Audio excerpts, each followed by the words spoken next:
Disclaimer: the following program features language not suitable for all audiences, and the expressed opinions found within this program are a reflection of those who feature on the PopCulture Effect podcast. Welcome to the PopCulture Effect. I'm Rockin Rob, and on this show, I bring my closest friends together to talk about all the news happening in our pop culture world around us. Yeah, we've been recording for 2 minutes already. Yeah, honestly. The PopCulture Effect. Oh yeah, you are kicking us off, yeah, so. Yeah, welcome to the PopCulture Effect. Today we don't have subset, so it's the terrible T's today. The T Trio! Yeah. T cubed. All I can think of is like us as a Doug trio now, and I'm very...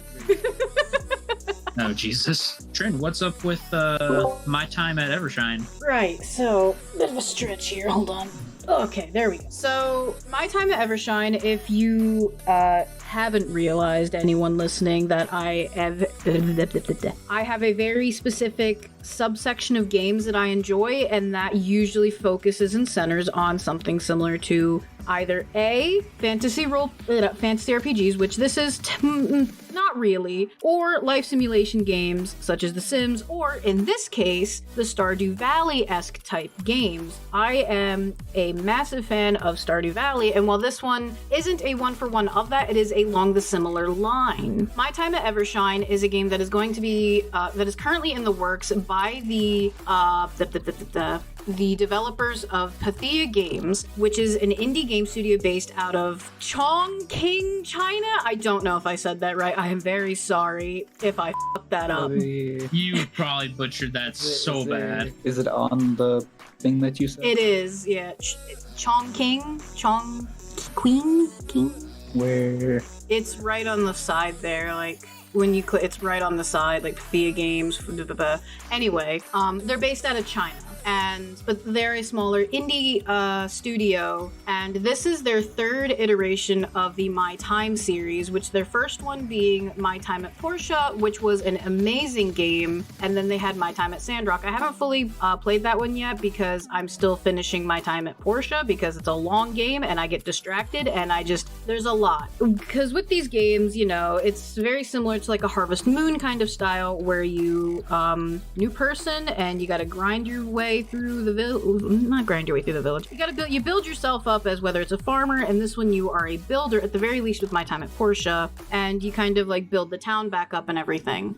Well, about when did they release this? I'd say a week ago. Pathia Games had announced that they were working on their third iteration, which is My Time at Evershine. Now they have this as a Kickstarter, which I know a lot of times Kickstarter games can be like a what would you call it? What's the word I'm thinking of? Hold on. Hit or miss. A lot of times they can be hit or miss. And I've heard that sometimes they can be a big miss because you donate this money and they just slog through and it takes them like so long to get the game out and everything, and they claim that they have all these things. So I understand that sometimes Kickstarter games can have a bit of a bad reputation. All I can think of is Star Citizen. Yeah, like I understand people do have their like wariness when it comes to that. That's where like everybody's mind goes to. Yeah. However, every time Pathia Games has made a My Time game, they have had it backed through Kickstarter, and they've always delivered. They're very interactive with their community base and everything in the player base, and within 5 days of posting it, they have reached $1,427,000. Hold on. Over $1 million, we'll say that. Over $1.5 million in just like a week of their Kickstarter being posted, which I am actually very surprised about because I opened it when I think it first dropped and they didn't have they even said 1.4 million. Yeah, 1.4 million. Within 3 hours, they got to 500,000, which that was a surprise in itself. But that's besides the point. They're clearly hitting their goals pretty rapidly, and I'm very excited for this game. One of the things that I am most excited about is if you look at My Time at Portia and My Time at Sandrock, they have a very distinct style. It is a very stylized way that they had modeled their characters, and at the time it was actually kind of interesting. The best way I can kind of describe the modeling style is, especially when My Time at Portia was released, it gave a very Breath of the Wild kind of design to it, and it kind of was. Back when My Time at Portia released, it was kind of like, I think it was described as like a 3D Stardew with a design of, or an aesthetic of Breath of the Wild, which was kind of true at the time. And it was really interesting and really fun. I myself still have a lot of fun with it. But the one thing that I'm really intrigued and very excited for is the fact that they have actually decided to go with a more realistic style for this game. Now, by realistic, I'm not talking about like a GTA style or anything like that. No, they still have their cartoony style, but the proportions are a lot more realistic. And I like that, because while I do find the original style endearing, it is also a little interesting looking, to say the least. Because they got these kind of like, let me pull, that's Discord. I need Steam. Thank you. So this game's not out yet, like. Oh goodness, no. So, no, yeah, My Time I don't at... know if you mentioned it, but their Kickstarter is actually like, they just reached 1.4 million, and it unlocked. I was getting there. Height. Oh, okay. My bad. Yeah, no, I'm kind of rambling because I'm kind of like mentioning the backstory in a sense. Oh, okay. But yeah, no, they've like upgraded the style and everything. But he did make a very good point. Yes. So that's actually something that Pathia Games has done with their past games. So yeah, they always have these like reachable goals that like when they get so much amount of money, they will they add this new thing, such as he just stated, you can now adjust your character's height. And that is true also. This game is not out yet. They do have an estimated delivery on their Kickstarter. But again, you have to take these with a grain of salt because of the fact of, anything can happen when it comes to game development. They could manage... Oh, go ahead. No, I was just gonna say, like, they could get it done sooner, and it could, like, maybe they won't hit any road bumps, and it could come out sooner. Mm-hmm. Or... I will say... Oh, sorry. Keep going. I was say, or, maybe the offices will catch fire, and they will have to restart from the ground up. That, I believe, happened... No, actually, I think that did happen to... I'm pretty sure that happened to, like, a game company, and I want to say... It was The Sims, wasn't it? The one game franchise you can remember every downfall. I want to say it was The Sims, but, like, I don't remember which, like... I feel like... I think it was The Sims 2. Back in The Sims 2 era, I'm pretty sure there was like a fire in the office and they lost a good chunk of their game and they kind of had to like redo it. I'm not 100% sure on that. But yeah, it was a long time ago, so that's why I said they could hit no road bumps and it could come out sooner. They could hit a massive road bump and it'll get delayed. But the rough estimate is spring of 2026 on PC, with then console versions shortly after, which they will do a console version because they've done it for My Time at Portia and they did it for My Time at Sandrock. It'll probably take a little bit of time, which is completely understandable because they'll have to port the games to PS5 and Xbox Series X or next gen Nintendo. So that'll probably take a little bit of time, and they even have a note: if the next-gen Nintendo is not available at the game's launch, you can let us know in exchange to a key for another platform at no extra cost. I guess that's if you buy it for the next-gen Nintendo console. That's actually very interesting. I just now noticed that. That's actually very good on their behalf. Like, oh shit, you bought this and it's not out for the console you bought it for? Oh shit, I'm sorry. Well, you can trade it in for one that you do have if you want. At no extra cost. That's actually pretty good. Like, that's, you don't see that very often. A lot of companies would be like, oh, well, sucks to suck, bitch. Yeah, honestly. But what were you going to say? I'm sorry. Oh, you're good. I was going to say, for those listening, I know that adjustable height doesn't sound like, a really big reward. And, like, it's in a lot of games when you're making customizable characters. But, like, the next goal at 1.7 is people who back the game on Kickstarter will get to vote for an additional core romanceable NPC from provided candidates, which I think is actually really cool. Yes. They're letting people choose the different characters that are in the game. Yes. That are going to be in the game. Yeah, so I'm pretty sure of those characters, they will still be in the games, the one that isn't chosen, but the one that is chosen, they will then, expand upon to where you can build a romantic relationship with them, because that is another core mechanic of the game. Like I said, it is a Harvest Moon, Stardew Valley-esque type game where you're a new person, you're like, oh shit, I don't know anyone. You build friendships, and you can even build a relationship, or some, depending on the type of person you are, or if you have mods, I guess. I don't know. Normally that's kind of just one person. But anyway, that's besides the point. But yeah, it's like I said, Stardew Valley's, Harvest Moon, but the one thing that I'm actually very intrigued about is in the past 2 games, you were a builder. In this one, you still are, but rather than you coming to a pre-established town and building your reputation with the townsfolk, they're kind of doing an Animal Crossing kind of theme with this instead, where you are going to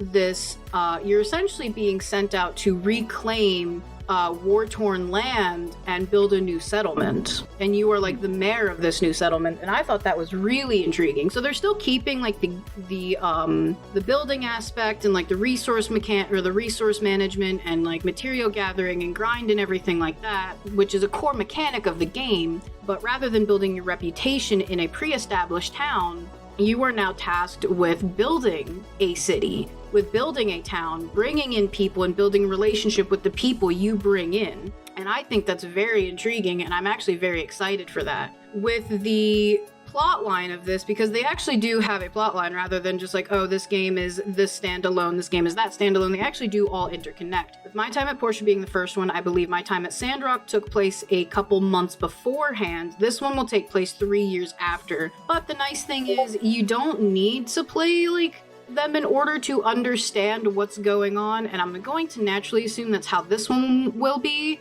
and all of that. The trailer, when I had watched it, also was very, very good, because it started out, because these are more, it's not like fully cozy like how Animal Crossing is, because there is combat. It's not like Dark Souls level combat. It's still pretty toned down, at the very least with Portia and Sandrock. Portia was the most toned down. It was kind of clunky, honestly, but it's the first game. I give it slack.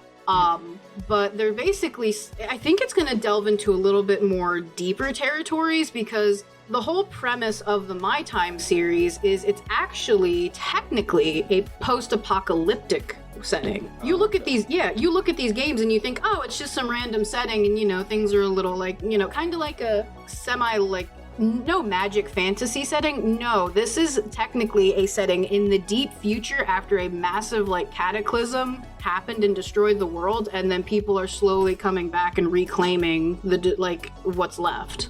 And also for those listening, I'm looking at the donation rewards and stuff like that. If you donate the highest amount, which is 10,000, you can literally be in the game. Oh yeah, look, if I had 10 grand to just throw away on this Kickstarter, I definitely would in a heartbeat. I'll be dead honest. Put me in the game, coach. I'm ready. Yeah, honestly, and that is spend a day with the dev, in person. It says. Yeah, so you basically get to.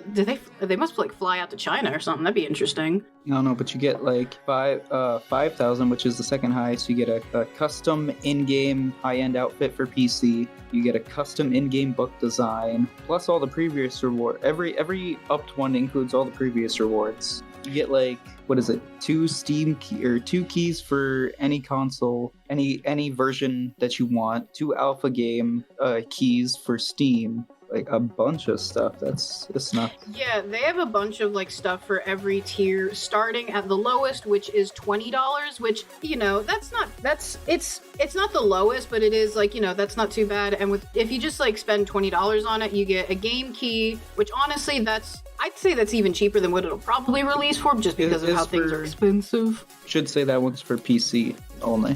Yeah, so if you spend $20, you will get a Steam-only game key. I think $25 is where, if you spend the extra $5, I think that's when you can just get a basic game key for any console. Mm-hmm. But you'll get wallpapers, 5 of them, and a special heartfelt thank you. And this is the base, 20 to 25. And like I said, they all have, and then they kind of go up in like increments of 50 to 100. And each one has their own little like gifts and rewards. And then they claim, and then they do have near the bottom, why did they do Kickstarter again? And they flat out say, and they're honest, my time at Sandrock cost a lot, like $12 million a lot. And still counting. We expect Evershine's budget to be somewhere in that ballpark as well. Any extra funding is always appreciated, especially since we're trying to upgrade our entire art pipeline, which they are. Like I said, they went from a more simplistic, cartoony, and it's like I said, it's still cartoony, but like a more simplistic style to a more realistic, proportioned style. Yeah, they have a before and after picture, and you see the same guy. I think they said his name is Avery. Yeah, that's Avery. And the before is they had like shorter models with bigger heads, more cartoony, kind of like those that play games, think of like Kingdom Hearts or Final Fantasy-esque. Well, actually, no, the after picture looks more like a Final Fantasy-esque kind of actual human-looking character. Yeah, so like already that probably like skyrocketed the cost alone, just upgrading. But where was I? Having extra funding at this early stage of development also allows us to plan for bigger and better things, or just to have enough in reserve to fix things when they go sideways. Again, say something happens and they lose a portion of data, or like files or something for the game.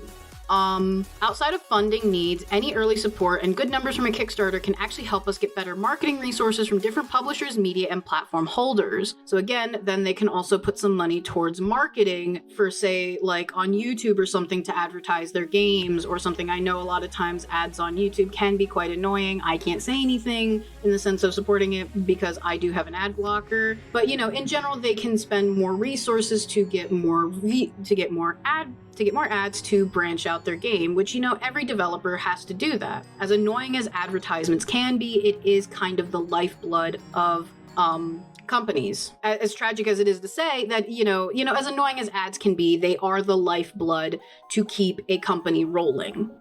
Yeah. And another reason that we've always valued player feedback from the Kickstarter players that try our game first, it's been working for us, so why fix it? Yes, that is another thing. People who pledge, I believe the minimum to pledge to get early access was $35. You would get an alpha game access Steam only. So those who pay $35 or more essentially kind of become their playtesters. And that's another thing that, you know, a small game company kind of needs is playtesters. Yeah, they have their own, but not, you know, they have a more advanced system to probably run the game because they are building it. If they can get people who have different systems from what they run, then they can kind of see maybe, like, it's help optimization in a sense. Mm-hmm. So I think that, yeah, I understand that Kickstarter can be a little sketchy sometimes, but Pythia Games is definitely one that if you've been looking for a game series kind of similar to this is definitely one to keep on your radar because I feel they've had a really good track record with their past two games. Pretty good. Like the first one was amazing. I have, you know, again, I haven't played too much of Sandrock just because I've been so busy with other things, but I can already tell it is a very good game. I've seen a lot of good reviews for it, and what I have played is very nice. It's just getting back into the grind set for it. That's the main slog for me, and that's just me. I'm lazy, so you know. But that is pretty much like it. You know, they have a lot of stuff on here, and there is like if there will be a link for the Kickstarter if you are interested and you want to fully read through it in general, because there is quite a lot to fully list out. It's not enough time for me to really go on. But what I can say is, you know, they're usually a very big, bustling world, you know, lot to do, and I have very high hopes for this. Again, I don't really have high hopes for a lot of things, but things that, you know, tickle my little tism brain, I usually do, and this is definitely one of them. I will probably more than likely talk about this again, not for a while though, just because of the fact they've kind of already explained what is to be expected and the estimated time of release. So if we are still around in spring of 2026, you know damn well I'm gonna be back and I'm gonna be all like, dude, that game was f***ing amazing. But that's right, I was gonna mention about how I feel like it's delving into deeper tones, and I completely skipped over that. Robbie, if you could edit this in back when I was supposed to talk about this, I'm very sorry. My dumb ass completely forgot. Smooth brain moment. With what I mentioned about how it is kind of delving into deeper tones with the trailer, you know, like I said, they start out kind of cutesy and everything, but with the trailer, it definitely showed your character or a character kind of like traversing these like dingy, dark ruins, and it like zooms in on this person like watching you. I have no idea what the story is that they have planned, because that's the thing with these. They seem like they're just, and they are like a slight sandbox type of game, but it seems like, the whole point is just to, build, gain your reputation, maybe deal with some political corruption, because that was kind of a portion with the first game, and I'm pretty sure the second game. And this one, it deals with after a war between like this very oppressive, like, what was it, an empire? Is it this big oppressive empire and the alliance of like these free city states. So it's just like, now you're dealing with the aftermath of war. Kind of a heavy topic. Oh yeah.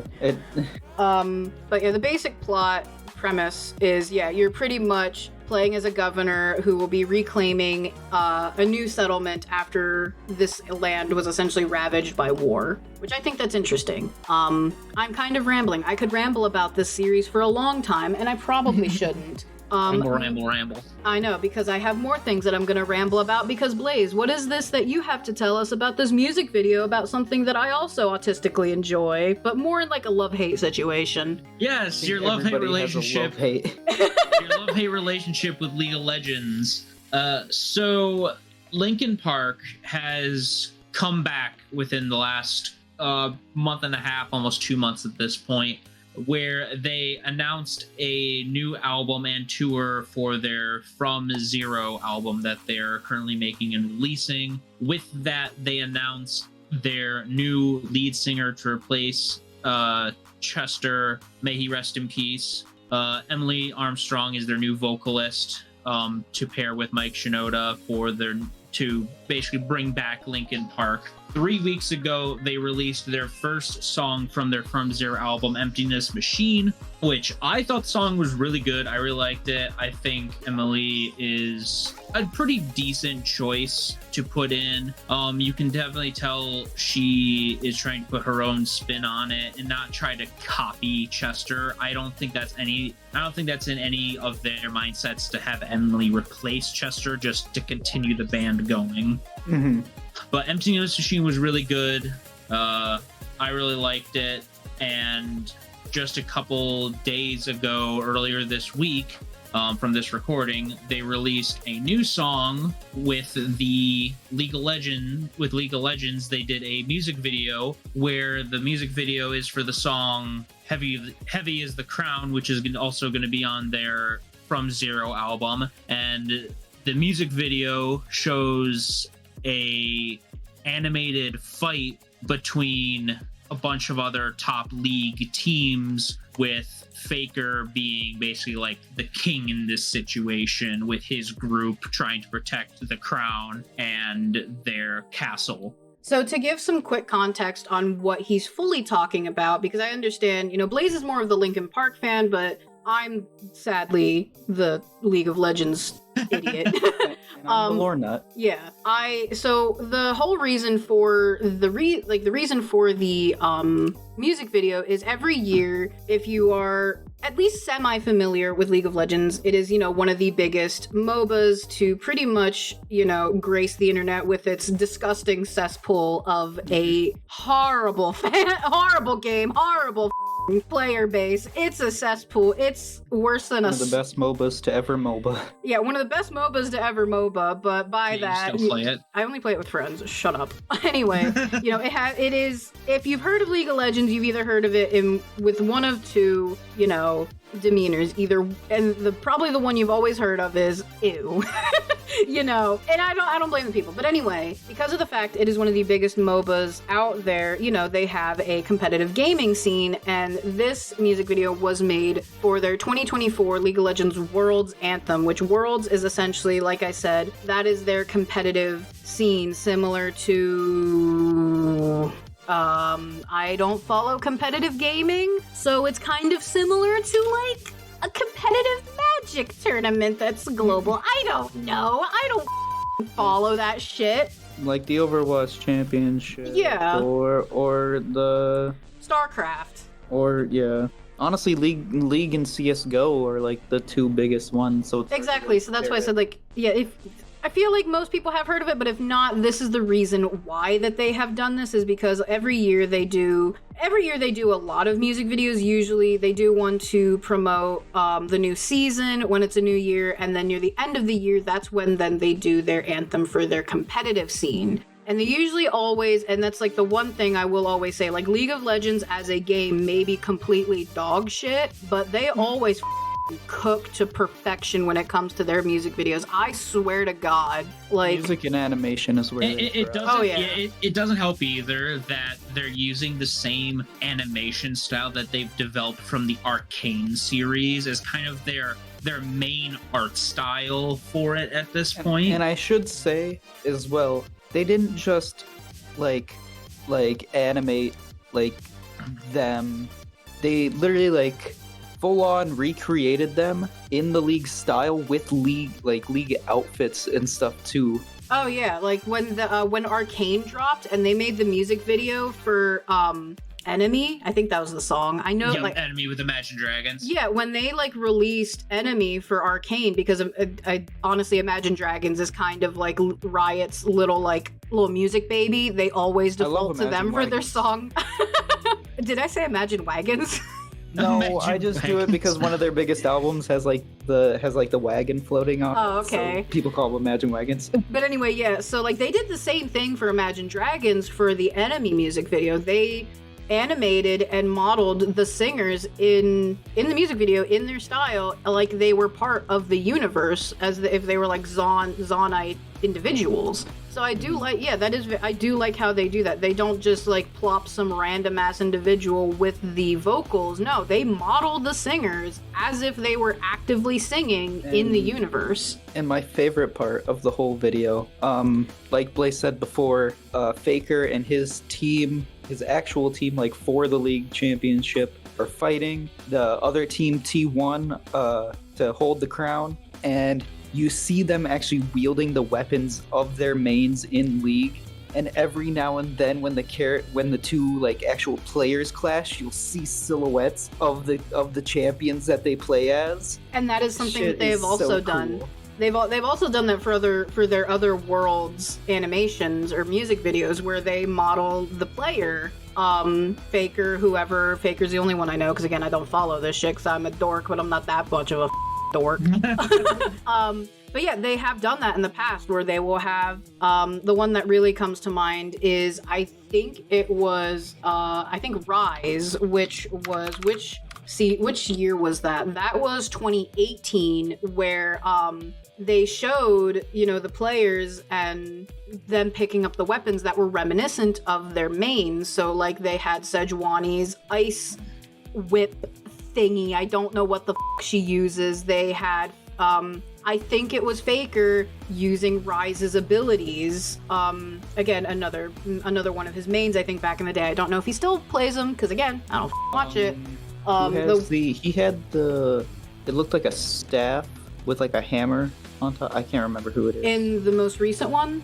Yeah. It was like a staff with looked like a flaming hammer or flaming torch? No, that was a different one on his team. It was a long staff with a hammer, and it had like a floating gemstone on top of it. I think looked like it was kind of like maybe a mage. It was like a gold. Oh, it was like ruby. It looks like rubies, and it looks like a crescent. It was like the blonde one with a big nose, I think.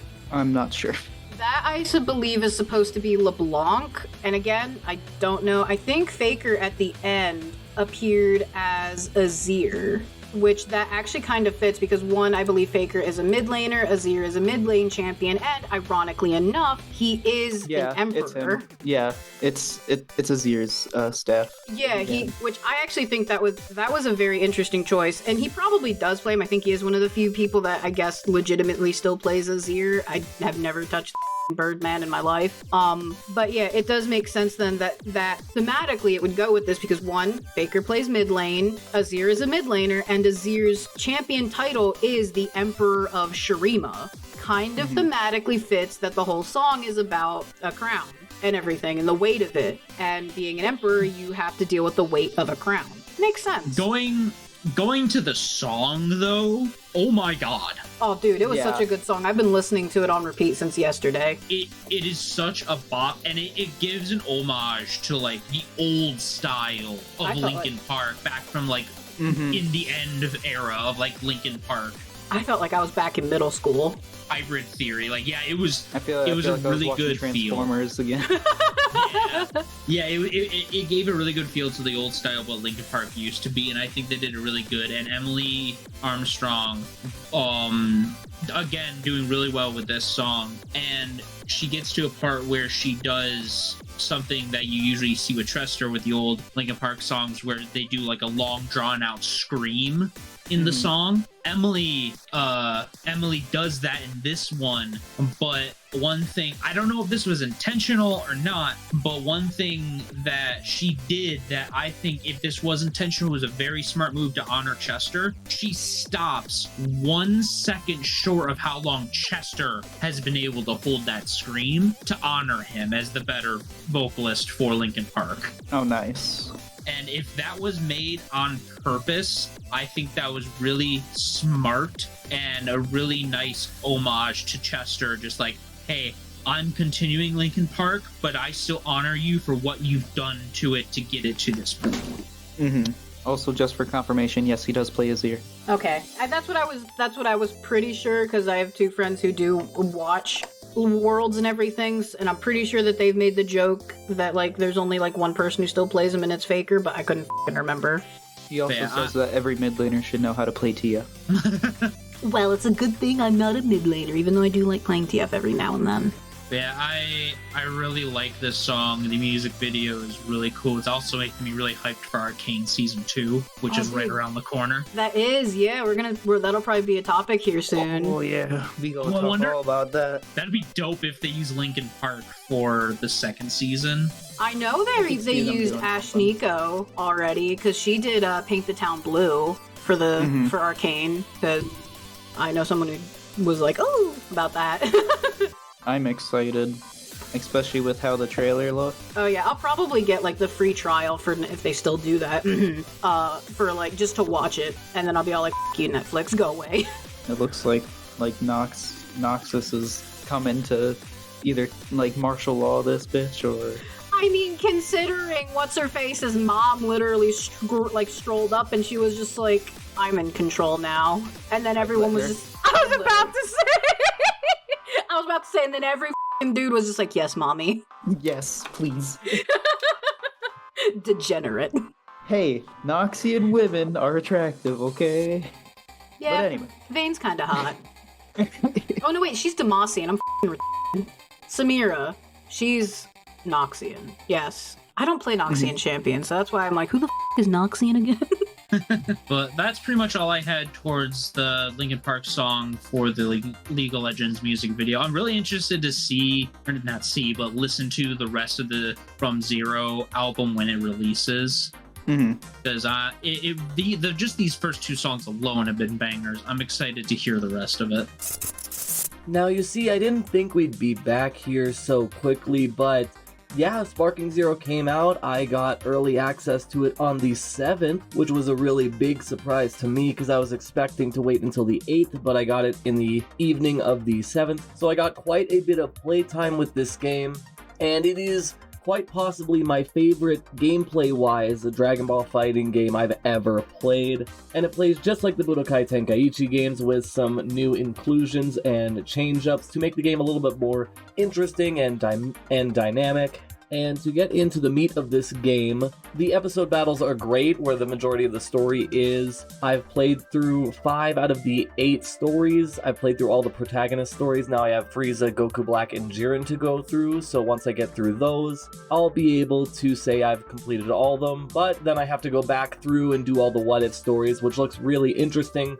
But my one biggest gripe is that Goku gets to go to the Tournament of Power to fight Jiren. Gohan gets to go to the Tournament of Power to fight Dispo, and even future Trunks gets to go to the Tournament of Power to fight Topo, but Vegeta has been dogged in this game. The story mode for Vegeta is abysmal. It starts on planet Namek, so we don't even start with a Goku versus Vegeta fight, and then it stops after Majin Buu's arc. Like, what? No Resurrection of F battle, no Tournament of Power, no participation in Goku Black's arc, so this is a good transition to the custom battles because now I will be committing myself to creating every single important battle that Vegeta faced during the Dragon Ball Super portion of the Dragon Ball IP, because apparently they just don't care about what Vegeta did in Super, and it hurts my heart. But aside from that, the custom battles looks very cool. I'm excited to see what other people have created. I'm just getting the hang of how to make it work, so we'll see how it goes when I make my first one, which maybe I should start with Vegeta versus Golden Frieza, because I started with Topo, but I feel like that'll take a little bit more practice to get that battle down. But yeah, the custom battles are going to be looking interesting, especially with the multitude of content that everybody else can make and upload. Story mode's great, but the main chunk of this game is the fighting, and it is amazing. It is great. It feels so smooth. The transformations feel rewarding. The fusions feel rewarding, and it doesn't matter what character you are. Sure, there is definitely power creep with certain characters, but if you play well enough, you could potentially beat a top tier character. But yeah, all 7 of the fighter classes are really intricate and make things very dynamic in how you approach each character. Like, giants are super big, so they can't be grabbed and they can't be body changed by Ginyu. Androids can't collect ki, and there's a few other differences among all of the characters, but it is a really, at least from a gameplay standpoint, this is nearly a perfect game. Obviously, we have the superhero DLC, and I'm just praying that we get episodes with that, but man, Vegeta's story was such a letdown. That was a really disappointing part, especially with the fact that everybody else got to go to the Tournament of Power, but Vegeta just kind of gave up after Majin Buu. There looks to be an arrow that goes from Majin Buu onward to potentially the Resurrection of F movie portion, but I've looked online, everybody else says that the story ends here, which doesn't really make any sense. Hopefully there's some type of like update to the game that fixes it. Maybe there's a certain objective you have to complete to unlock the next stage, but this is the one part of the game where I'm just like, man, this could have been a perfect moment. But that's where custom battles come in. I'm going to be able to patch in the stories of Super for Vegeta with that. And see, my worry is that these DLCs are just going to be character packs, so that way we'll have to do custom battles to create the episodes. So we may have to do custom battles to create superheroes and Broly and, oh shit, that's right, Broly. I guess I gotta make that one too. But yeah, Sparking Zero is by far my favorite Dragon Ball fighting game, and even though I've unlocked pretty much every character, yeah, it's a great fighting game. It's a wonderful time to be a Dragon Ball fan because this game is just so much fun, and make sure to go check it out. And but that's all I have to talk about for Sparking Zero. Truly one of my favorite games going out of 2024, and I feel like even in the lull of the down period of when I'm going to play this game, I think there's a lot of custom battles I can make to really bring this game alive. And I'm sure the modding community is going to be unbelievable with how much content they'll be able to make. And I just can't wait. I'm really, truly excited. So that's all I have for this week. And I think it is time now for me to send it back to my friends to end this week's episode. But anyway, thank you everyone for tuning on in, listening to us rant about the things we like about. Thank you, Menace, for joining me. Oh yeah, always fun. And thank you, Gemini. A pleasure as always. For those of you listening on YouTube, please feel free to comment, like, subscribe, so you can get some more of us and our shenanigans and what we talk about. For those of you listening on CGSW, please check out all the other podcasts that are on the station as well. Please give them likes and check them out. Everyone puts in their hard work, and we want everyone to get appreciated. Yeah. But that's all for us today. Have a good one. Bye. Bye. Bye-bye.